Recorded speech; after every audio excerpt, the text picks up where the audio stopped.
നാട്ടിൽ ഒരു ഫാമിലി ഉണ്ട്. അവിടെ ഒരു അപ്പച്ചനും അമ്മച്ചിയും അവരുടെ മക്കളും ഉണ്ട്. ഇവർ പശുവിനെ വളർത്തുന്നതാണ് ഇവരുടെ ജോലി. അപ്പോൾ ഇവർക്ക് പശുക്കളുണ്ട്. ഇവർ രാവിലെ എന്ത് ചെയ്യും, പുല്ലെത്താൻ പോവും, വൈകുന്നേരം വരും, പശുവിന് പുല്ലിട്ട് കൊടുക്കും, പശുവിനെയൊക്കെ പറമ്പിലെല്ലാം അവിടെ ഇവിടെയൊക്കെ ആയിട്ട് കൊണ്ട് കെട്ടും. അങ്ങനെയൊക്കെ ആയിട്ടാണ് അവർ ജീവിതമെല്ലാം മുന്നോട്ട് പോകുന്നത്.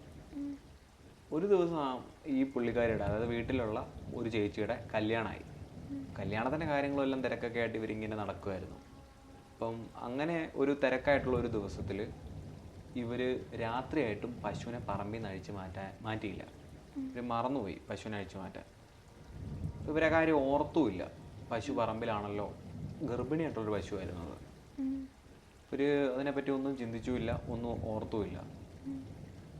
പിറ്റേ ദിവസമാണ് ഇവർ രാവിലെ എങ്ങാണ്ടാണ് ഇവർ പശുവിൻ്റെ കാര്യം ഓർക്കുന്നത്.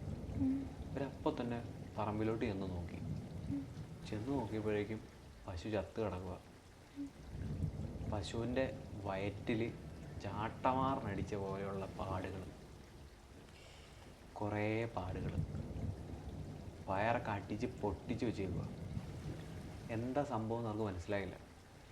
എന്നിട്ട് ഇവർ അകത്തുള്ള പശുവിൻ്റെ വയറ്റിലുള്ള കൊച്ചിനെ വെളിയിലെടുത്ത് കൊച്ചിൻ്റെ വയറിനിട്ട് ഒരടി കിട്ടിയിട്ടുണ്ട്.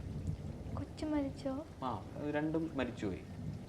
അപ്പം അങ്ങനെ എന്താ സംഭവം എന്ന് മനസ്സിലാകാതെ ഇവരിങ്ങനെ കുറേ അവിടെയൊക്കെ അന്വേഷിച്ചപ്പോൾ ഇവർ കൊണ്ട് കെട്ടിയിരുന്ന സ്ഥലം എന്ന് പറഞ്ഞു കഴിഞ്ഞാൽ വരുത്തുപോക്കുള്ള വഴിയായിരുന്നു.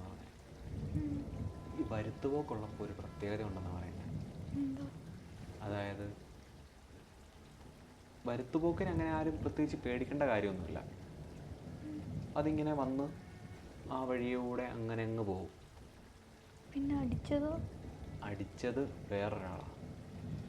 അതായത് വരുത്തുപോക്കിൻ്റെ വഴിയിൽ എന്തെങ്കിലും തടസ്സങ്ങളോ കാര്യങ്ങളോ ഒക്കെ ഉണ്ടെങ്കിൽ അതിനെ മാറ്റാനായിട്ടുള്ള ഒരു ഗാർഡിനെ പോലുള്ള ഒരു എൻറ്റിറ്റി ഉണ്ട്.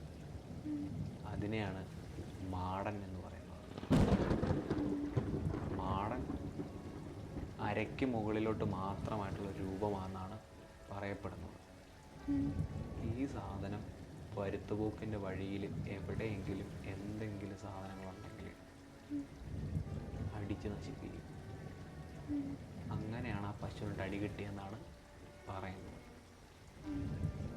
മാടൻ്റെ കാര്യം പറയുവാണെങ്കിൽ വേറൊരു കഥ കൂടെ ഉണ്ട്.